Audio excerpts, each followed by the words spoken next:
Jimaata galgala silkiinnaa dawwalame garaa keenya nu nyaatte baay'ee waa'een keenya dhukkube waan ta'eef kufteellee turtee garuu amma kottuu borganama ka'uu qabda Dambidoolloodhaan aan jedhanii. Fedhisaa Shumaa barataa Dambidolloo jenereetara bilbilaan saaqamee cufamuu kalaqe.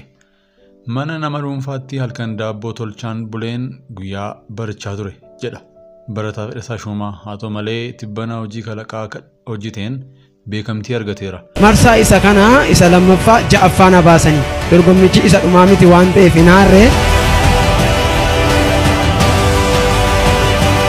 ani waaqayyotti of kenneen qormaata qoramne qabxiitu maxxana jennee eegaa turreni. Maalidha wanti hojjettee tokkoffaa baate kun meeshaa nu ibsi. Hojiin kalaqaa dargaggoo kanaas sadarkaa godinaa hanga biyyaatti dorgommiif dhiyaatee dinqisiifannaa argatee jira.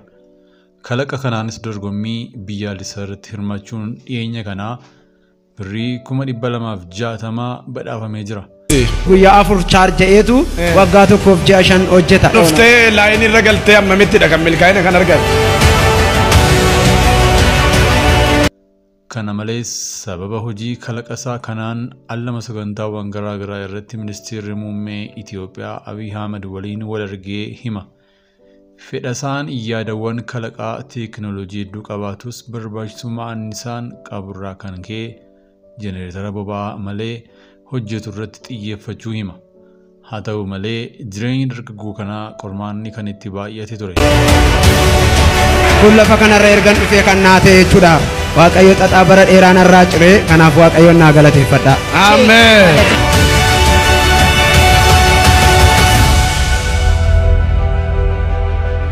Rakkoo isaa mudataa ture innis allama barnoota addaan kutuuf dirqamee dubbata.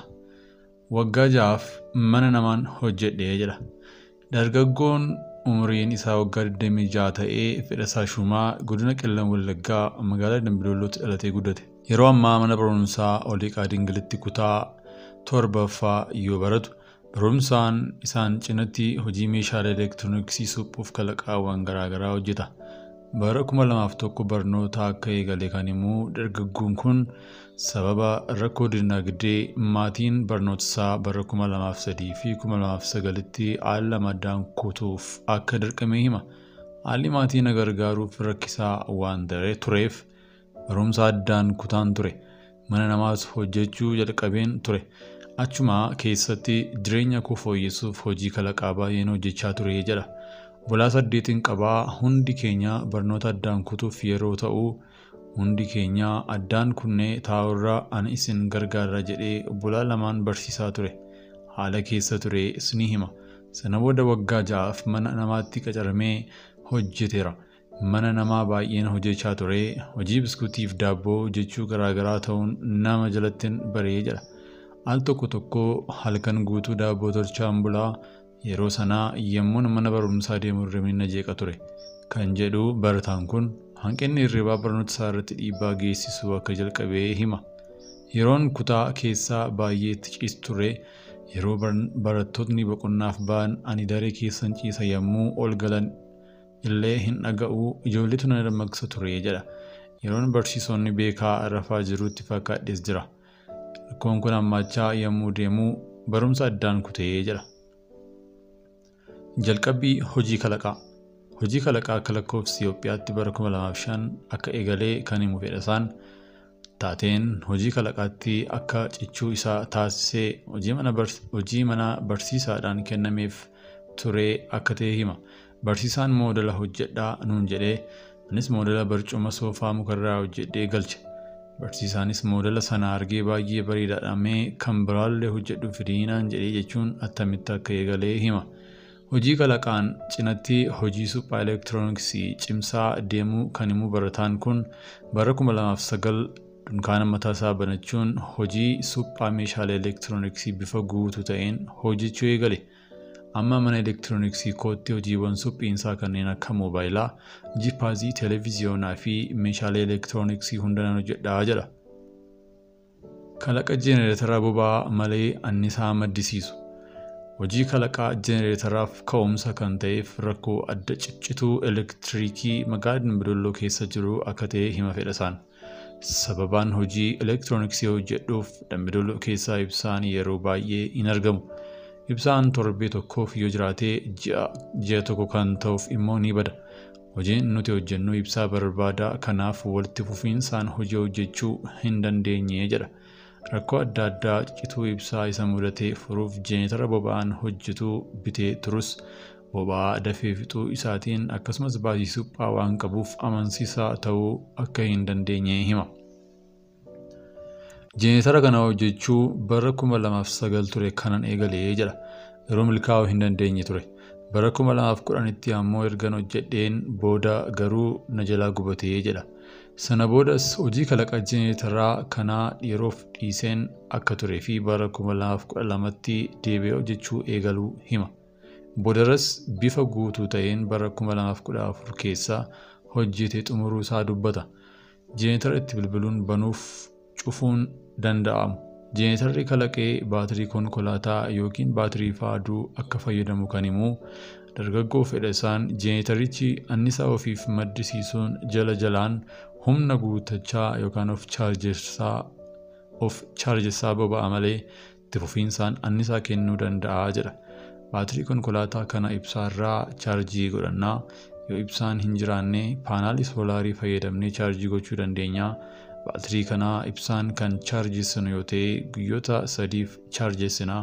Isa booddee chaarjiirraa osoo hin kaa'inii fi osoo adda hin citin waggaa tokkoo fi ji'oota 5 walitti fufiinsaan hojjeta jechuun dubbata. Jeeneetarri kun hanga ampooliiwwan 100 bobeessuu kan danda'u akka ta'es himee jira. Ta'u malee baatiriin jeeneetarichaa yeroo keessaa kan dadhabu akka ta'es ni dubbata. Kalaqa isaa kana sagalee hin qabu, aara hin baasu, akkasumas sa'aatii dheeraadhaaf hojjetaa jira. Dhimmi biraa jeeneetara kana adda taasisu ammoo bilbila irratti bilbiluun banuu fi cufuun danda'amus jedha. Siimii akka nuuf dubbisuuf boordii moobaayilaa fayyadamnee boordii kana kan fayyadamne yeroo itti bilbilu yookaan ergaa gabaabaa itti erginu ajaja fudhatee ibsaa kana akka nuuf dhaamsuuf jedha. Amma siim kaardii 2 fayyadamne tokko irratti yeroo bilbillu ibsaan kun ni boba'a. Gaafa dhaamsuu barbaannu immoo siimii isa lammaffaa irratti bilbilaa jedha.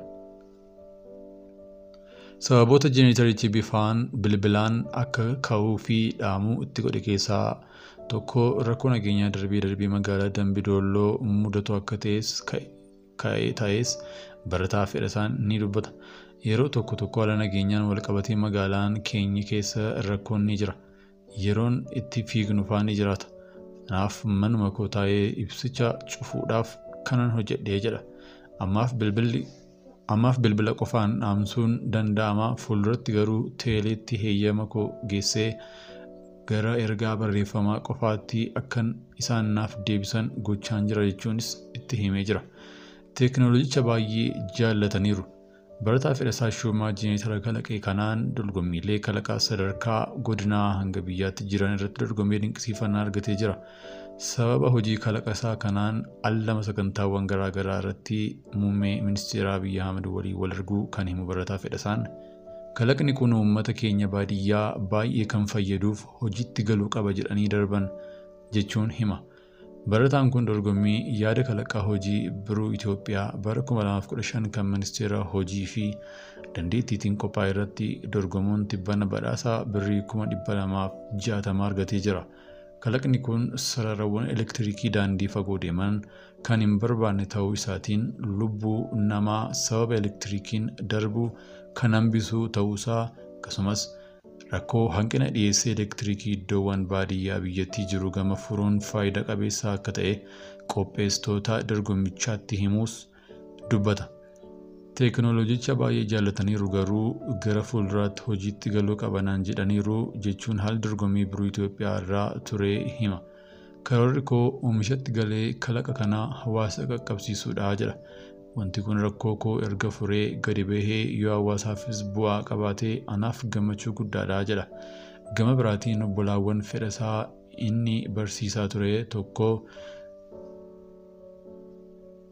ture keessaa tokko eebbifamtee hojiirra kan jirtu yommuu ta'u, inni biraan immoo ogummaa faarmaasiin bara kanaa akka eebbifamtu dubbatee jira.